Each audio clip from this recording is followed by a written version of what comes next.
My name is Kathy Knoop. I'm a principal environmental scientist with Salt River Project.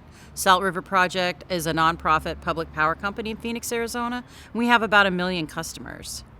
I'm a scientist by trade. I'm a chemist, an environmental scientist, but I've been doing electric vehicle work for about 6 years.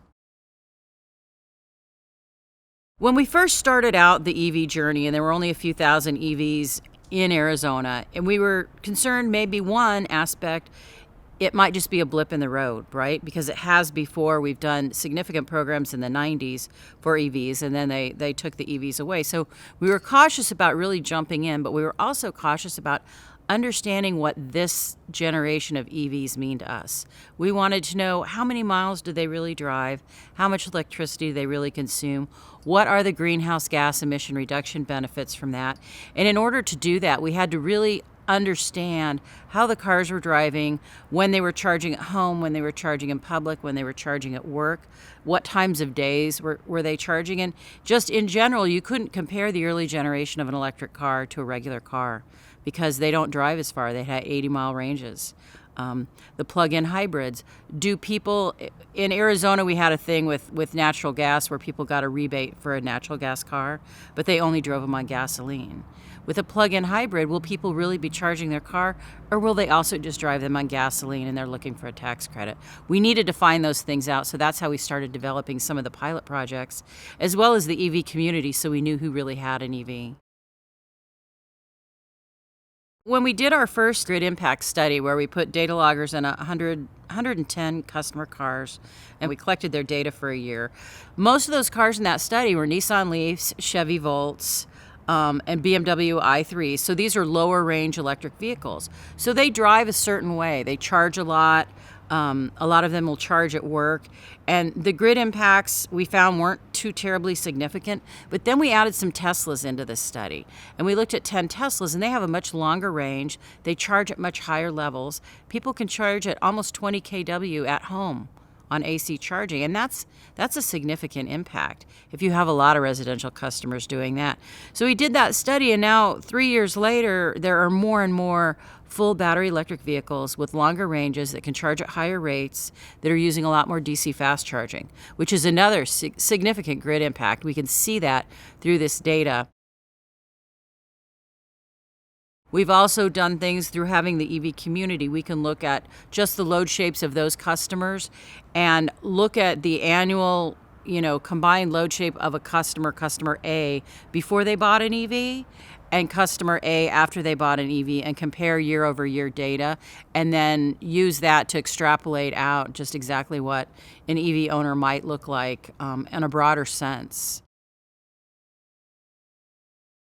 The EV community we started in 2014 because we really wanted a way to know who has an EV and who doesn't. So we sent out an email to about 400,000 residential customers, said, hey, do you own an EV? Have you bought an EV? We'd love you to join our EV community. We will give you a $50 Amazon gift card, and then we will invite you to take surveys with us. We will invite you to a special web page. We will invite you to an opportunity to talk to other users. And be a part of this community. And so we did that, and people signed up. And we do send emails about 3 times a year to those folks to get them to re-sign up. At last count, we had 2,700 of our customers in the EV community. We know from Polk Automotive data that we have about 10,000 EVs in our service territory. They're really happy customers. We give them a pretty comprehensive survey once a year, and we get to some of the questions that will sort of trigger our brand score. And we find that these EV customers, they're delighted with SRP, they're delighted with their car, they're just happy overall. They're happy to be recognized for what they consider their contribution to cleaning up the air, and we acknowledge that and recognize that and thank them for that. And that really makes them feel better. We have a much higher brand index score from the EV community than our overall community. And granted, 60 is our brand score for our overall customers, which is pretty good. 71 is what our EV customers give us, which is outstanding. I think that the fact that we offer them an EV time of use rate, so it's a time of use rate just specifically for them, that we have more regular communications with them, that we invite them to EV expos and ride and drives, that we use them for research studies. So I think that they like that communication. Well, I hope that they can then see us as somebody who does more than just supply electricity. So, for example, we have a marketplace where they can buy discounted EV chargers. We have a website where they can see some, charts and graphs on how EVs are growing.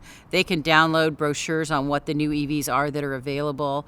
They can look at research reports and just news going on in the EV world, so that we can provide more to an EV owner that's relevant to them than just supplying electricity. The biggest challenge, at least that we look at, is from a system perspective. There's a concern that we may have to build additional generation to meet the added load from electric vehicles, but the best opportunity is if we can get those electric cars to charge off-peak. That increases system utilization, increases revenue, and makes it an easier aspect to reduce rates for all customers if we can manage EVs in that manner. So as we do a load forecast every year, not only can we anticipate sort of that total energy requirement, but understanding what that peak load at the different times of the day throughout the year is going to do to impact our generation resources.